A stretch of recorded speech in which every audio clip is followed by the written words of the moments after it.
हरे राम कवनी सखी के ललनवा खेलथे मोरे अंगना रे हरी।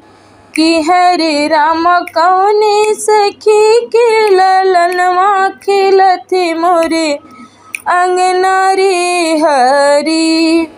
सोने की थाली में जीवना बनाए, सोने की थाली में जीवना बना। कि हरे राम कवनी सखी के ललनवा जेवथे मोरे अंगना रे हरी। कि हरे राम कवनी सखी के ललनवा जेवथे मोरे अंगना रे हरी।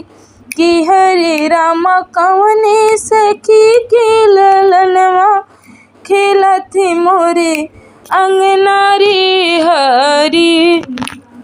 झझड़े गेड़ुआ गंगा जल पानी, झझड़े गेड़ुआ गंगा जल पानी। ये घोटाई के कर ललना राम। कि हरे राम कवनी सखी के ललनवा घोटथे मोरे अंगना रे हरी। कि हरे राम कवनी सखी के ललनवा खेलथे मोरे अंगना रे हरी। लवंगा इलायची कबीरा लगाए, लवंगा इलायची कबीरा लगाए।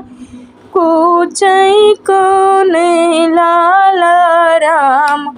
कि हरे राम कवनी सखी के ललनवा कुचथे मोरे अंगना रे हरी।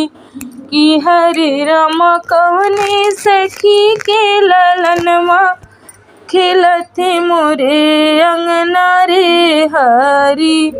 कि हरे राम कवना सखी के ललनवा खेलथे मोरे अंगना।